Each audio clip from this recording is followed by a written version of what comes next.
Senhor Deus abençoe a todos. Amém. Graças a Deus. Vamos ficar de pé então para lermos as Escrituras. Essa passagem da Bíblia, Jesus está dando essa parábola acerca do homem rico e de um mendigo. Então, a parábola do rico e Lázaro, né? Ora, havia um homem rico, vestia-se de púrpura e linho finíssimo, e vivia todos os dias regalada e esplendidamente. Havia também certo mendigo chamado Lázaro, que jazia cheio de chagas à porta daquele, e desejava alimentar-se com as migalhas que caíam da mesa do rico. E os próprios cães vinham lamber-lhes as chagas. E aconteceu que o mendigo morreu e foi levado pelos anjos para o seio de Abraão. E morreu também o rico e foi sepultado.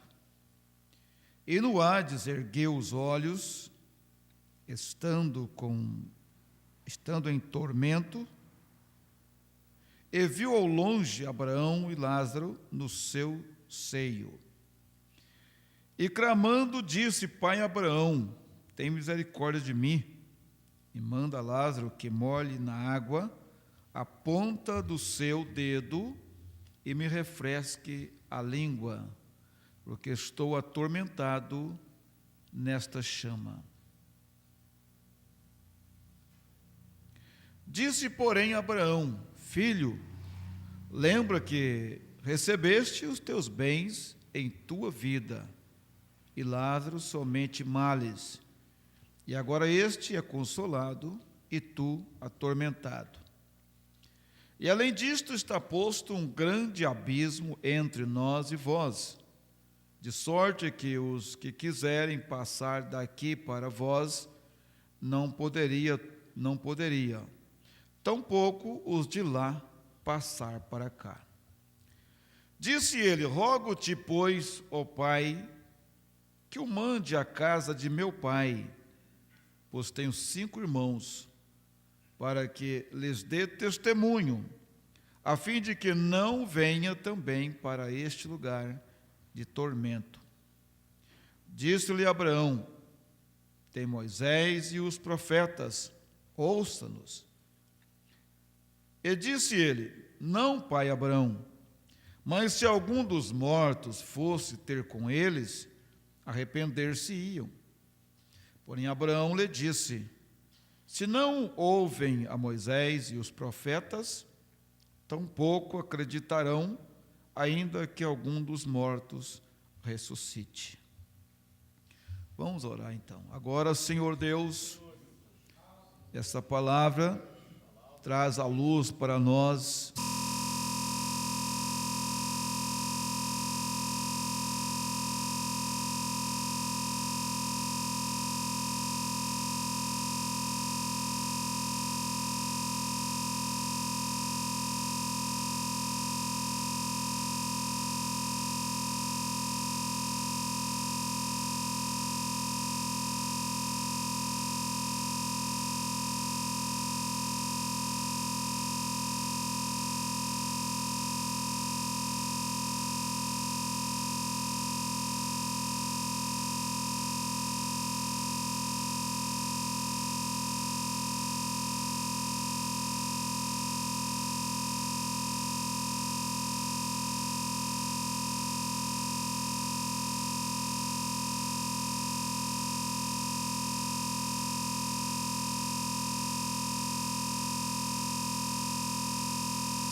essa parábola, ilustrando. Tomou dois personagens para ilustrar, então, a condição desses dois caminhos para onde eles foram, né? E Deus permitiu também o irmão Branham ir a ambos os lugares. É o que ele conta nessa mensagem para a igreja.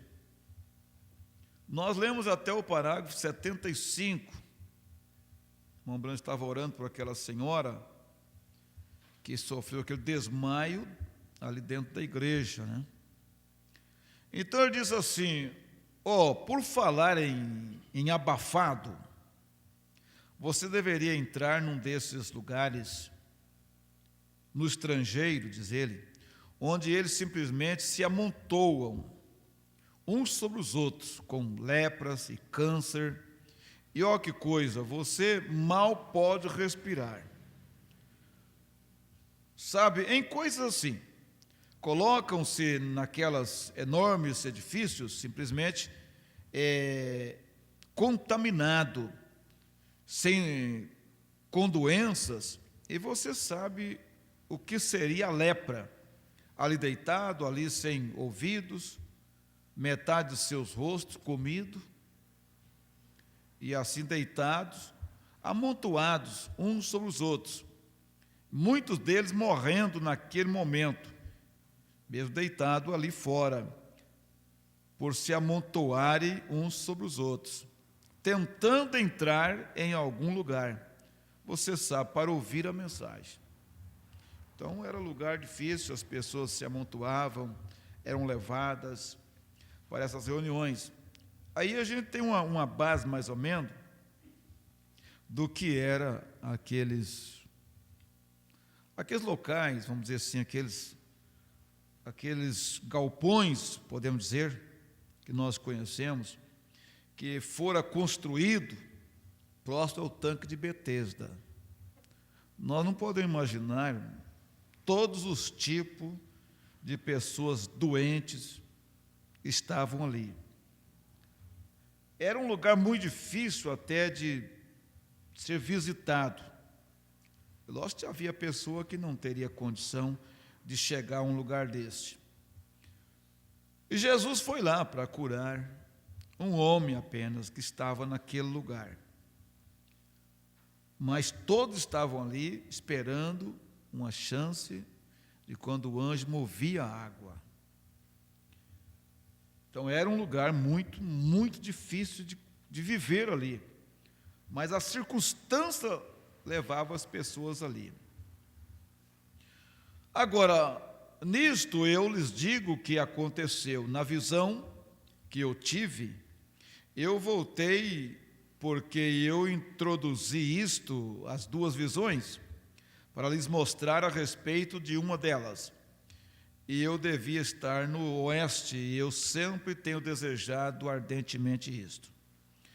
Agora, o propósito da mensagem esta manhã é de anunciar à igreja em tudo que ela me permita, a igreja anunciar até onde eu sei, até a medida que eu prossiga. Isto me atingiu, de forma que eu desejei anunciar à igreja. Agora, isto é só para este tabernáculo, veja, para aqui. Agora, nesta visão, a primeira, eis o que aconteceu. Depois que a visão me atingiu e eu estava tão fraco, e eu tinha perdido todo aquele sangue, e pensei eu estivesse me afundando numa eternidade sem fim. Muitos de vocês já me ouviram contar isso antes. E me afundando numa eternidade sem fim. Primeiro eu estava passando como que por nuvens, então por trevas, e me afundando, e me afundando, e me afundando. Antes de saber de mais nada, eu entrei nas regiões dos perdidos, e ali dentro eu gritei, e eu olhei ali simplesmente, tudo não havia fundo nisso, e de modo algum, e podia parar de cair para a eternidade. parecia eu ia cair, e não havia parada em nenhum lugar. Então, que diferença foi da visão que eu tive aqui há pouco tempo, de estar na glória, com as pessoas, e o contraste, porém, nisto, à medida que eu caía, eu gritei chamando por meu Pai. É um lugar, Jesus retratou aqui na vida deste homem, desse rico, né? Que a aflição era tanto, que ele desejava que Lázaro molhasse apenas o dedo, já ia ser uma ajuda enorme para ele. Agora, nós sabemos o que significa um dedo molhado, colocado na língua, quando a pessoa está com muita sede. Não significa praticamente nada. Mas para eles lá, aquilo significava muito, mostrando a aflição em que ele estava naquele lugar. Então o profeta está mostrando isso, veja bem. E eu caía, e finalmente eu gritei, chamando meu pai, naturalmente sendo apenas uma criança, isto é o que eu faria. Gritei chamando meu pai. Meu papai não estava ali. Gritei chamando minha mãe. Alguém me apanhe? E não havia nenhuma mãe ali. E eu simplesmente estava indo. E eu gritei então para Deus, e não havia Deus ali. Você lembra que mais tarde ele pregou um sermão, né, naquela primeira reunião pentecostal que ele foi, ele pregou um sermão baseado nisso, você lembra? Quem lembra? Que ele falou sobre essa região, né, que não havia Deus ali, né, ali não havia flores, não havia criança. E então eles choraram, ele disse, então eu chorei, né? Ele pregando sobre isso. E foi aquela mensagem extraordinária. Então não havia um lugar onde não tem Deus, ou um lugar onde não havia nada ali. Pouco depois eu ouvi um som mais fúnebre que jamais ouvi, e foi a sensação mais horrível. Não havia maneira. Mesmo com o fogo literal queimando, seria um prazer comparado com o que isto era. Agora, essas visões jamais têm estado errada. E foi simplesmente uma das sensações mais horríveis que eu já tive, e o que fez. E eu ouvi um barulho, soava como um tipo de coisas assombrada. E quando isso estava, que eu olhei, vindo, eram mulheres. E elas tinham uma coisa verde, simplesmente podia-se ver apenas em seus olhos, seus rostos. E elas tinham uma coisa verde debaixo dos seus olhos. E seus olhos pareciam prolongados para trás, como as mulheres hoje pintam os seus olhos, prolongam eles assim para trás, e apenas olhos e os rostos delas. E elas estavam fazendo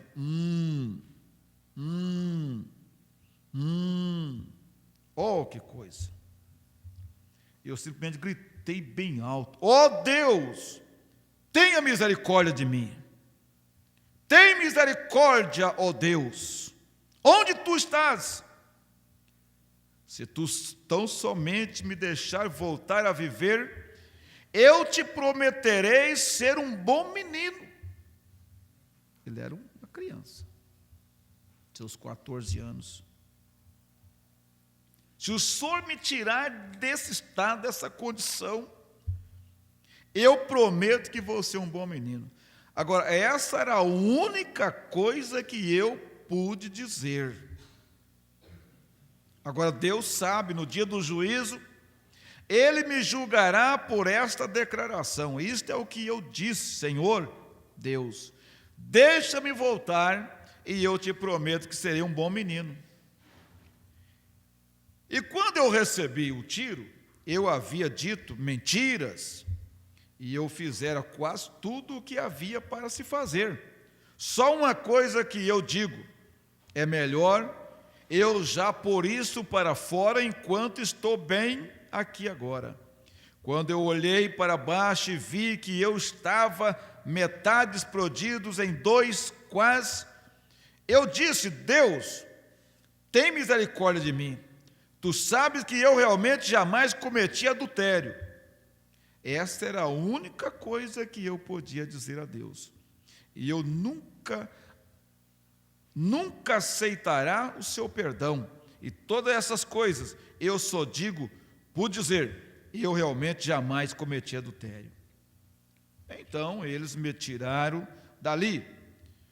Então nisto eu clamei: Deus tem misericórdia para comigo, e eu serei um bom menino, se tão somente me deixar voltar, pois eu sabia que havia um Deus em algum lugar, e assim me ajudar. Aquelas criaturas abatidas em todos os lados, e eu acabara de me tornar um recém-chegado, e a sensação mais medonha, horrível, hedionda naquilo. Parecia com olhos enormes, grandes cílios salientes e assim, e prolongados, como um gato, e como que assim para trás, e uma coisa verde, e como que tivera gangrenados, ou algo assim, e elas estavam fazendo oh, que sensação. Agora, então, num instante, eu havia voltado à vida natural novamente. Esta coisa me tem perturbado. E eu pensei: oxalá eu jamais volte a um lugar como aquele, que nenhum outro ser humano jamais tenha de ir a um lugar como aquele. 7 meses mais tarde, eu tive uma visão de me encontrar no oeste, e vendo aquela cruz dourada descendo sobre mim, e eu sabia que havia uma região dos condenados em algum lugar. Agora, eu nunca tinha notado muito isto até por volta de 4 semanas atrás. A esposa, nunca, eu tinha pensado nisto. Fomos a Tucson para fazermos algumas compras, e enquanto nós estávamos sentados, a esposa, nós estávamos no andar térreo, e ali havia um bando de rapazes de aparência efeminadas que tinha seus cabelos agitados. Vocês sabem como as mulheres fazem?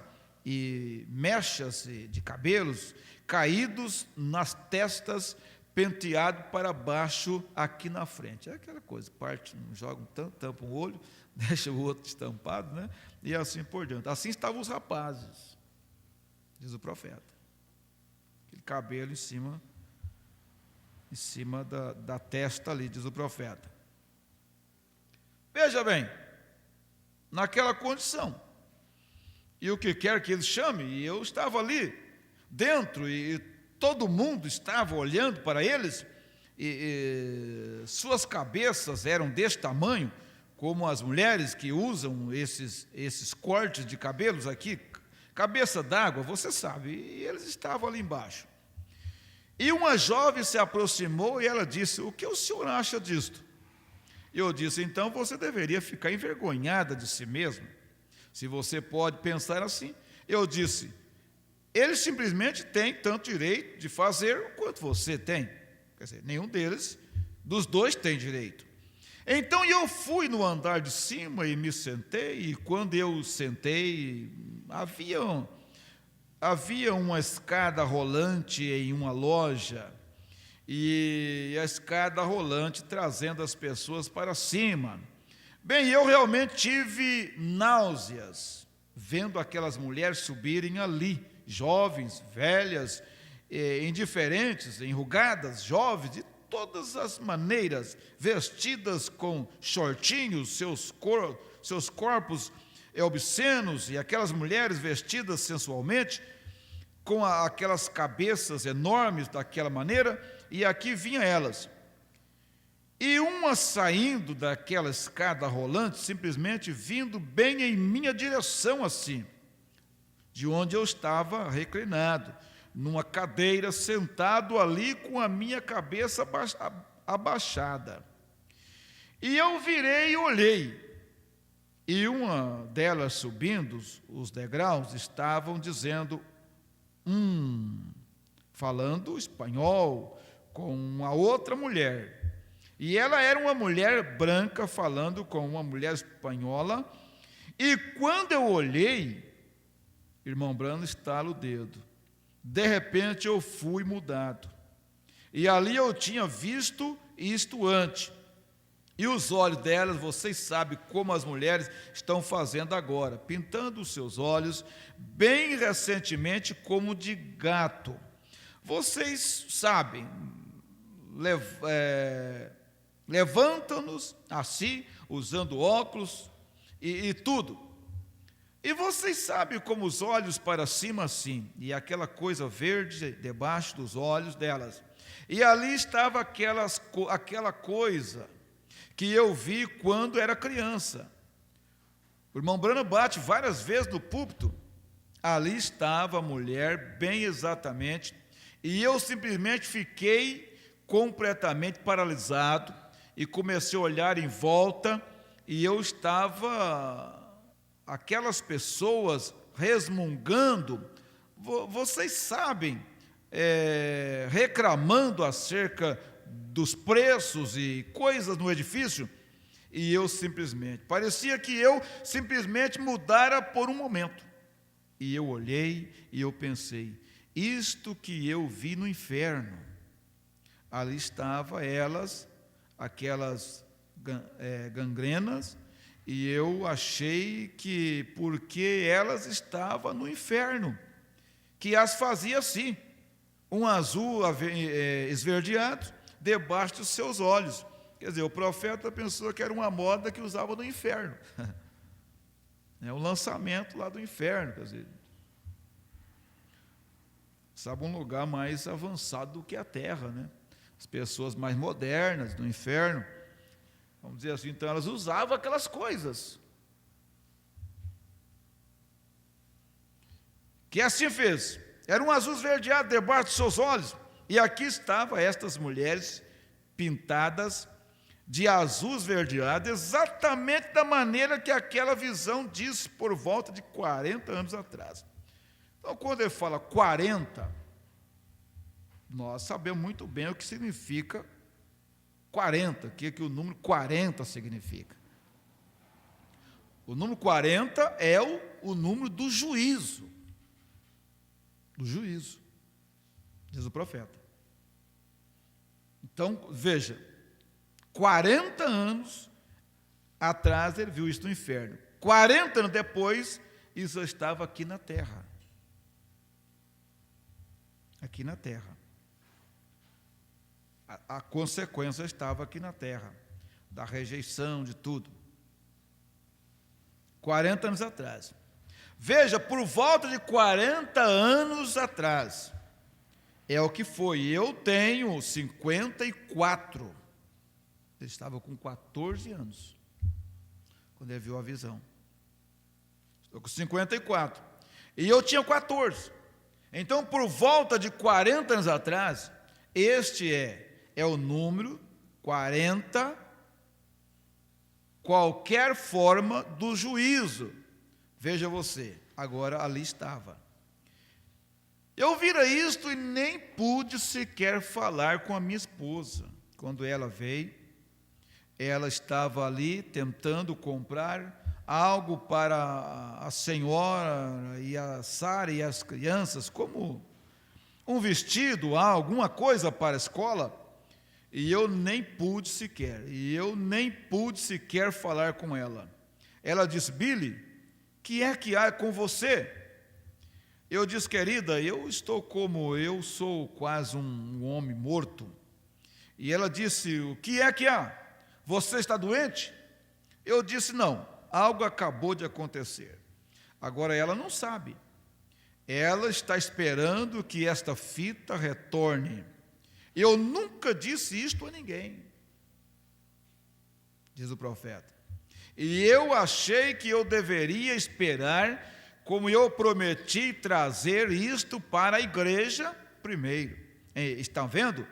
Trazer isto para a igreja, esta foi a minha promessa. E vocês compreenderão depois de hoje à noite a razão por que eu procuro manter a minha promessa. Estão vendo? Eu pensava então, enquanto notava aqueles olhos com aparência naquelas mulheres, e ali estava a espanhola, francesa e índia e branca e todas juntos, mas aquela cabeça enorme, você sabe, cheia em cima, com aqueles penteados e a modo como elas penteiam para trás assim, volumosas, e então aparece. Vocês sabem como elas fazem, ajeitam de maneira que elas fazem. Então aqueles olhos com aparências de gangrenado e os olhos com a pintura, e elas prolongam para trás, e como os olhos de um gato. E aquele falatório ali estava, eu novamente me encontrando ali na loja, de volta no inferno novamente, dentro de um shopping center, em uma loja, porém no inferno ao mesmo instante. E eu fiquei tão amedrontado, e eu pensei: Senhor, seguramente que eu nunca morri, e tu tens me deixado vir a este lugar, apesar de tudo. E ali estavam elas, fazendo simplesmente por ali, desta maneira, como naquela visão. Você simplesmente mal podia ouvir com os seus ouvidos, você sabe, só o murmúrio e comportamento de pessoas, daquelas mulheres subindo aquela escada rolante e perambulando por ali, e aquele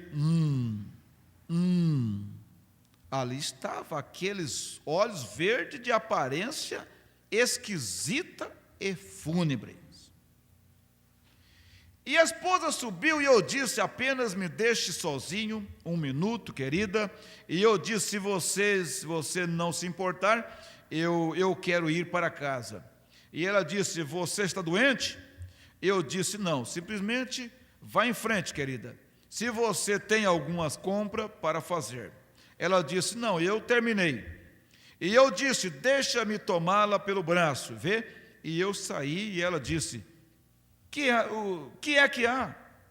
Eu disse: Meda, algumas coisas aconteceu ali em cima. E enquanto eu estava sob o efeito daquilo, eu pensei: isto é o que dia nós estamos vivendo? Poderia ser esta a terceira puxada? Agora, eu tenho algumas anotações aqui. Nós descobrimos que Jesus, em seu ministério, depois que ele havia pregado às pessoas, agora nós vamos ser bem bíblicos, diz o profeta nisto. Depois que Jesus havia terminado o seu ministério, e o seu ministério foi rejeitado pelas pessoas, agora vocês lerão nas entrelinhas, tirem suas próprias concepções, lembre-se do que eu lhes disse no começo, depois que ele havia pregado. Ele veio como um prometido para aquele dia. Nós todos sabemos disto, as Escrituras identificam Jesus Cristo como Messias, isto mesmo, completamente, firmemente vindicado por Deus e sua palavra, que ele era o Messias. Não há dúvida. Se alguém questiona isto, você questiona. Então você deveria vir ao altar, e ele não era o Messias. Ele foi claramente identificado como Messias. Porém, depois que ele claramente, Deus o identificou. Assim como Pedro disse no dia de Pentecoste, quando ele falou ao Sinédrio, ali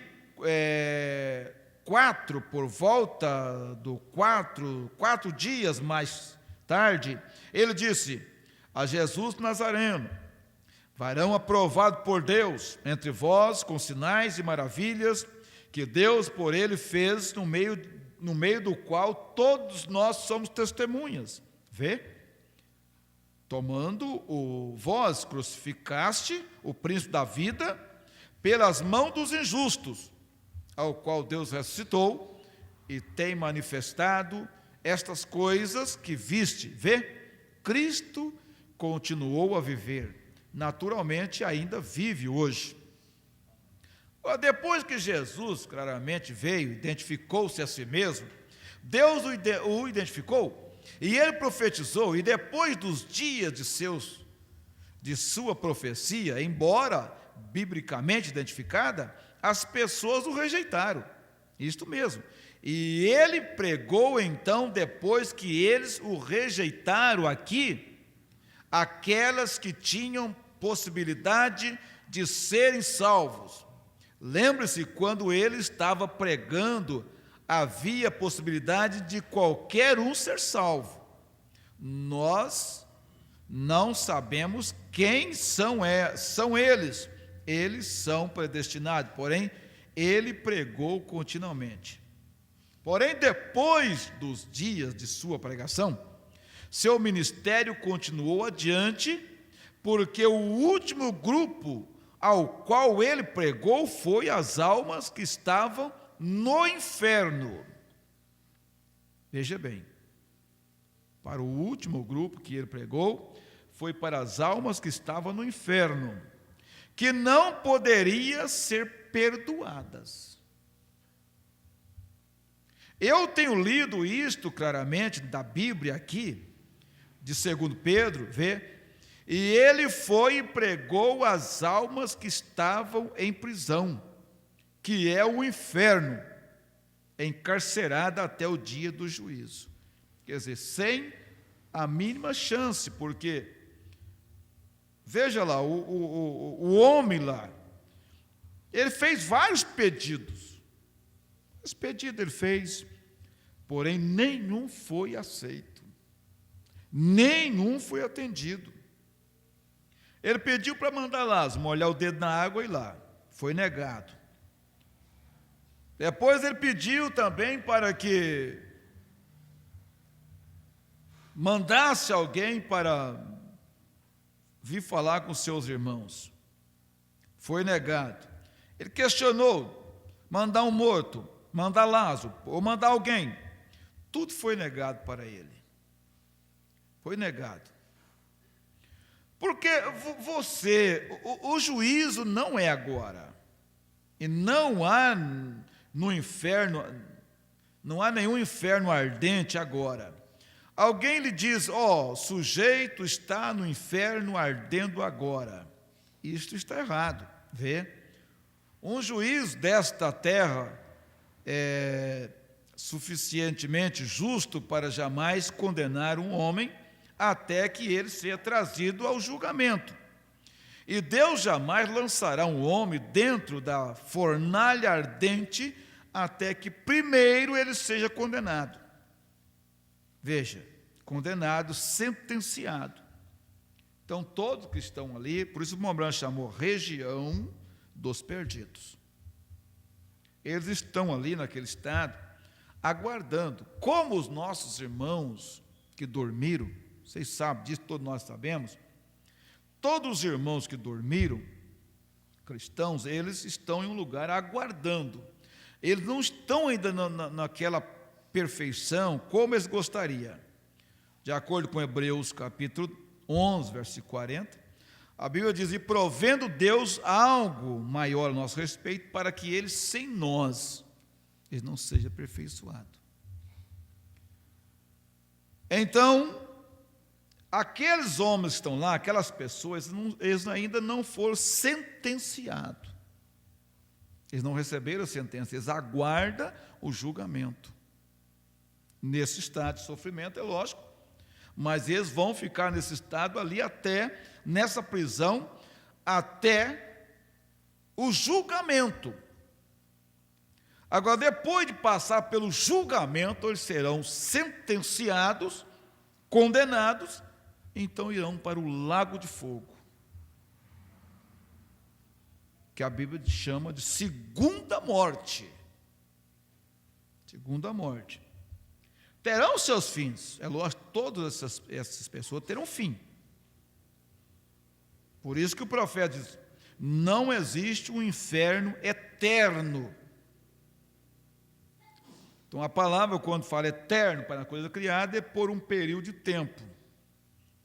Eterno não no sentido de Deus, que não teve começo nem fim. Inferno criado para o diabo e seus anjos, diz a Bíblia. Mas eles terão fim, eles serão aniquilados, diz a Bíblia. Aniquilado. Agora, quanto tempo? Nós não sabemos, profetas, pode que eles fiquem ali queimando por 100 milhões de anos, que para a mente nossa seria uma eternidade, né? 100 milhões de anos.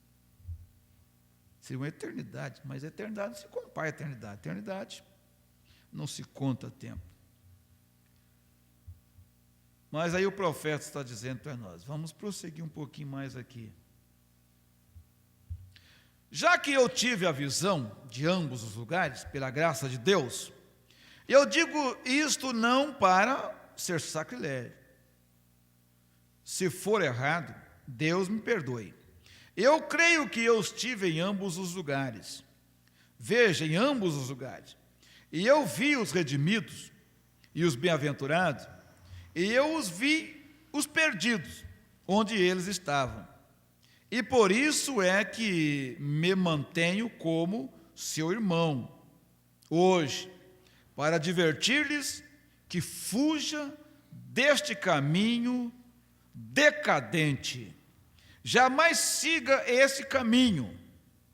E vocês têm tudo pelo que para viver.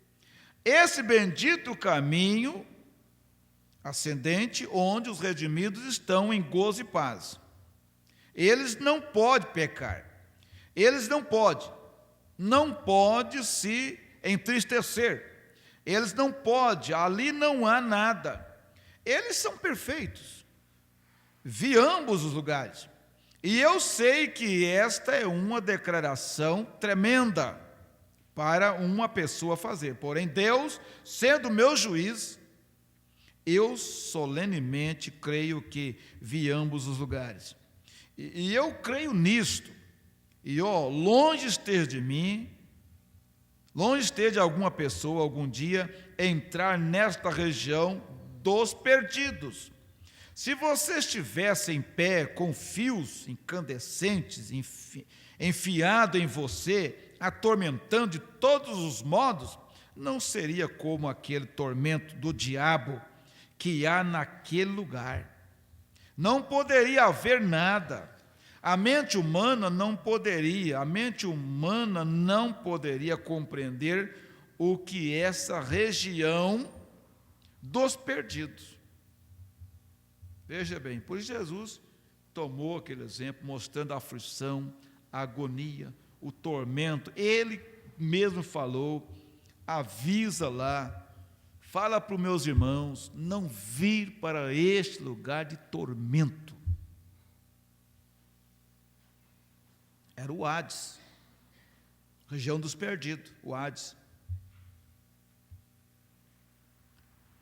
Não há maneira de explicá-lo. Não há maneira. O que é a região dos bem-aventurados? É tão excelente, aquela é tão horrível, e esta é tão excelente, do ridículo ao sublime.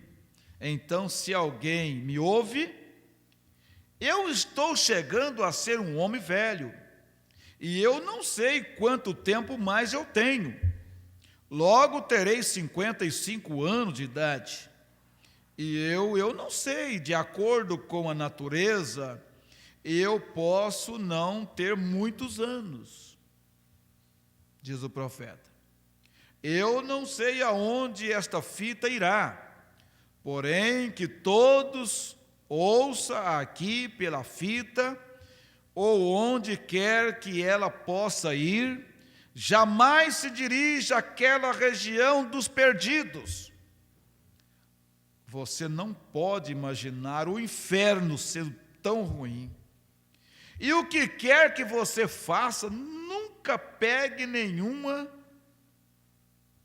Não esqueça isto, que a região dos bem-aventurados, eu diria isto como São Paulo, aquilo que os olhos não viu e o ouvido não ouviu, ou não poderia subir ao coração do homem, é o que Deus tem preparado para os que o amam. Então, pare. Se você estiver ouvindo esta fita, desligue o aparelho e arrependa-se, diz ele. O homem que viu a condição. Veja, ouvindo esta fita, desligue o aparelho e arrependa-se. Se você não é salvo, acerte com Deus. Eu estou dizendo isto por uma experiência de primeira mão. Como eu creio em meu coração, eu digo, se as visões têm me enganado, Deus seja misericordioso por eu fazer uma declaração como esta, porém, com a sinceridade em meu coração, sabendo que nenhuma daquelas visões jamais falhou, eu creio que eu tenho estado em ambos os lugares. Longe esteja de algum ser humano estar seguindo esse caminho decadente. Agora, Jesus, depois que ele terminou o seu ministério, pregou aquelas almas que não podiam ser salvas, que jamais poderia ser salva.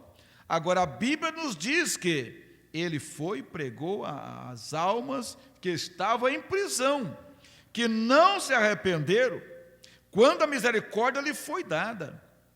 Eles rejeitaram com desprezo a misericórdia, agora eles estão esperando pelo juízo. Oh, que tempo que deve ter sido! Oh, quisera que houvesse algum meio de poder sacudir o mundo com isto, para deixar eles ver qual é a realidade.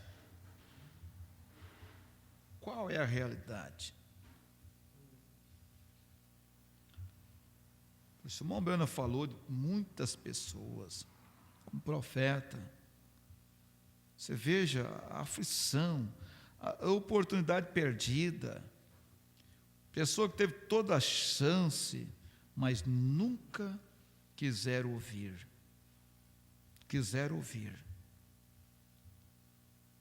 Se elas tivessem uma oportunidade de voltar, nessa vida, elas nunca mais seriam aquilo que elas foram.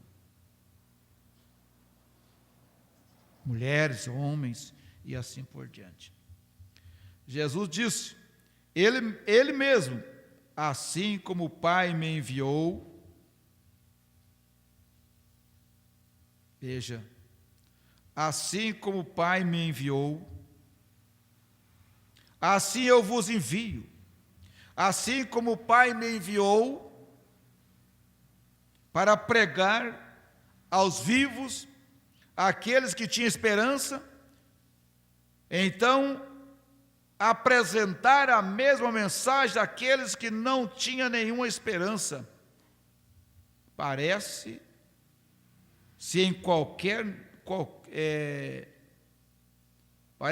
enquadrar nesse tempo que isto terá que ser feito, porque o Espírito de Cristo vivendo em nós não muda a natureza dele, ou não muda o sistema de Deus. Ele deve ser o mesmo em cada geração. Ele deve ser o mesmo, disse: assim como o Pai me enviou, também eu vos envio. Os ministérios devem ser o mesmo, tanto que ele disse: eu vejo algum de vocês anotando as Escrituras, São João 14:12, aquele que crê em mim também fará as obras que eu faço. Veja, as obras pregando aos perdidos, curando os enfermos, então no impossível de algum dia ser salvo. Está vendo? A obra continua exatamente do mesmo modo. Então isto tem sido que eu possa colocar assim o ministério de Jesus Cristo reencarnado em sua igreja nestes últimos dias. Isto é o que muitos de nós cremos. Eu creio com vocês, eu creio nisto. Se eu não cresce nisto, eu faria alguma outra coisa com respeito a isto. Porque, afinal de contas, sou o que estou procurando. Sou eu que estou procurando, que estou preocupado aqui. E se o Espírito de Deus estiver em você, você se preocupa com as pessoas. Havia uma escritura que sempre me intrigava. Como que Moisés podia dizer a Deus uma ideia melhor do que a que Deus tinha? Até que descobri que era o Espírito de Cristo em Moisés. Está vendo? Deus disse a Moisés: separa-te deles, e eu destruirei a coisa toda, e começarei contigo. Ele disse: Senhor. Ele se levantou na brecha e disse: toma-me, risca o meu nome destas mesmas pessoas que havia se rebelado em seu coração. Sentiu piedade delas. Está vendo? E quando um ministro que tem as pessoas em seu coração, como poderia eu alguma vez me sentir justificado para o meu, diante de Deus, para comigo, mesmo em algumas vezes esconder algo de um povo que você ama mais do que a si mesmo? Como poderia um homem levar uma pessoa para a igreja por meio de um aperto de mão, ou alguma aspersão, ou algum falso batismo, ou algo, e deixar que elas se ponham sobre a influência de uma mentira? Saber que a Bíblia jaz ali e diz que ele ama a pessoa. Ainda que eu tenha de pedir esmola para o meu sustento, o que quer que eu seja honesto com Deus e com as pessoas, para dizer a verdade a elas, que eu jamais seja um enganador, como pessoas enganar quem eu amo, ainda que eu tenha de lhes ferir, contudo eu as amo. Esta é a razão por que você bate em seu filho. É porque você ama, não porque você não gosta dele, porque você o ama. Se ele estiver errado, ele causará sua própria morte, se você não corrigir. Agora, assim tem sido o ministério, assim como foi, e assim é hoje, tem sido pregado e completamente vindicado pela palavra de Deus, que não poderia ser o homem, tem de ser Deus, tem de ser. Note, os mesmos sinais espirituais que Jesus fez se têm achado novamente na terra. Nos últimos dias, mesmíssimo sinal espiritual que ele se identificou como Messias, o tem identificado hoje. Ele é ainda o Messias. Os mesmos sinais materiais têm aparecido sobre a terra que apareceu por meio dele e que ele era a mesma coluna de fogo que São Paulo viu, a mesma, tudo isto se tem achado novamente com a mesma natureza, isto fazendo a mesma coisa. Então Jesus, consciente, pregou para as almas em prisão, almas encarceradas, que não se arrependeram, sem a mínima chance de se arrepender. Hoje não é diferente. O profeta do eleito não tem estrela na testa. Não, você não sabe quem é eleito. Mas, querendo ou não querendo, o evangelho também está sendo pregado para almas encarceradas, almas em prisões hoje,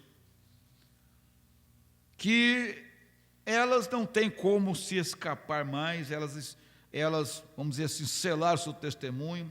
Muitas pessoas nesta manhã já cruzou a linha da misericórdia no mundo, não tem retorno, e assim por diante. Pode-se pregar.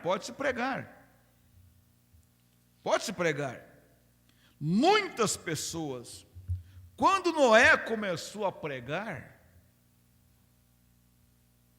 todo mundo tinha chance. Mas com o passar do tempo, as portas foram sendo fechadas para elas. Sendo fechada para elas. Fechada. E muitas pessoas, a partir do momento que esta mensagem começou a ser pregada, a chance era muito maior para as pessoas. Mas no decorrer do tempo, isso foi diminuindo, as portas foram fechando, pessoas foram cruzando a linha ao rejeitarem. Você sabe que Jesus falou isso lá em Mateus 12, eu creio que aqueles que falassem contra o Filho, teria perdão. Você vê que até lá na cruz, enquanto eles pregavam a eles, a chance para eles ainda continuava de receber o perdão, mas a partir do momento que ele selou, tudo está consumado, o Espírito Santo entrou em cena, então aí as chances começaram a diminuir, porque aquele que falasse agora contra o Espírito Santo, aí pronto, não tinha mais solução para ele. E as pessoas então começaram a cruzar essa linha de misericórdia. Foram cruzando, e isso vem ao longo dos anos. E agora é o fechamento agora. Então, quantas pessoas, mas pela graça de Deus, aqui estamos nós. Agora, isso também não é motivo para pararmos de pregar. Eu não sei quem já foram rejeitadas, quem já cruzou a linha da misericórdia, eu não sei quem são elas, e não quero saber também quem são elas. Não quero saber, e Deus não mostra para nós. Mas por isso nós temos que pregar, suar a camisa, pregar para todos, levar isso. E há aqueles que estão reprovados, há aqueles que Judas falou que eles são como nuvens, estrelas errantes, nuvens sem águas e assim por diante, estão destinadas, condenadas, mas nós temos que pregar para todos, continuar pregando. Se Jesus, mesmo sabendo que as oportunidades delas, elas não tinham aproveitado, ele foi lá pregar para elas, para essas almas encarceradas, então nós temos que continuar pregando o Evangelho, já pregando. Parece que não tem mais, as pessoas não querem mais, não querem ouvir, as pessoas viram as costas, e as pessoas não dão valor, mas Mombrana diz, tem que pregar. Como o homem, ele chegou a hora quase de parar, ele disse para a esposa dele, eu acho que não compensa mais não, eu vou parar. Ele diz, ó, eu vou dar uma volta no mundo, as coisas estão assim, eu prego, quando volto no ano seguinte, ele diz, estão muito pior. Ele diz, não compensa, é perder tempo, é bater em ferro frio. Mas o Espírito Santo veio e diz, não, mas tem que ter uma voz. Tem que ter uma voz. Tem que ter uma voz clamando contra o pecado, contra tudo, tem que ter uma voz. E naquele dia, então eles ouvirão. E o profeta disse, naquele dia, eles ouvirão a minha voz clamando. Naquele dia, cada época, o povo vai ouvir a voz do seu dia. Vai ouvir a voz do seu dia. E aquele povo do dia de João Batista ouvirá aquela voz de João Batista. O povo do dia de Elias ouvirá a voz de Elias. E assim, cada época ouvirão a voz para a condenação. A condenação deles. Então, temos que falar. Continue falando desse amor de Deus, dessas verdades, né? No nome de Jesus Cristo. Vamos ficar de pé. Precioso Deus e amado Pai, nós não queremos nada novo, nós queremos, ó Deus, estar firmado nessa rocha, estar seguro, Pai, ter certeza absoluta em nossos corações, ó Deus, de que esta mensagem é a verdade. Ó Deus, de que esse profeta é o profeta de Deus enviado a toda a terra. Deus, e que esta mensagem julgará o mundo. Esta voz será a voz que o mundo ouvirá, o século 20 e o século 21, enquanto ele durar, estará ouvindo esta voz no dia do julgamento, Senhor. A voz da mensagem precursora da segunda vinda de nosso Senhor Jesus Cristo. Pai, que cada homem e mulher, por onde esta fita passar, ó Deus, por onde essa mensagem passar, como diz o profeta, que as pessoas possam parar, Senhor, e se arrepender, se ainda não são salvos. São salvas, elas possam refletir sobre isto, ó Deus. Ajude, desde as crianças, os jovens, os anciãos, a todos, Pai. No nome de Jesus Cristo. E nós queremos continuar com esta mensagem até o final dela, porque o profeta traz algo tão maravilhoso. Em nome de Jesus Cristo. Amém, Senhor, amém. Irmão, Deus vos abençoe até às 18 horas, né? Culto da tarde, se Deus quiser, talvez estaremos em Bataiporã hoje para a ceia, né? Mas venha à tarde, Deus estará vos abençoando poderosamente. Amém? Estamos certos. Onde estiver 2 ou 3 reunidos em meu nome, eu estarei no meio deles. O profeta diz, não existe reunião maior do que aquela reunião em que Jesus está nela. Amém? Então Deus os abençoe uns aos outros, e até às 18 horas.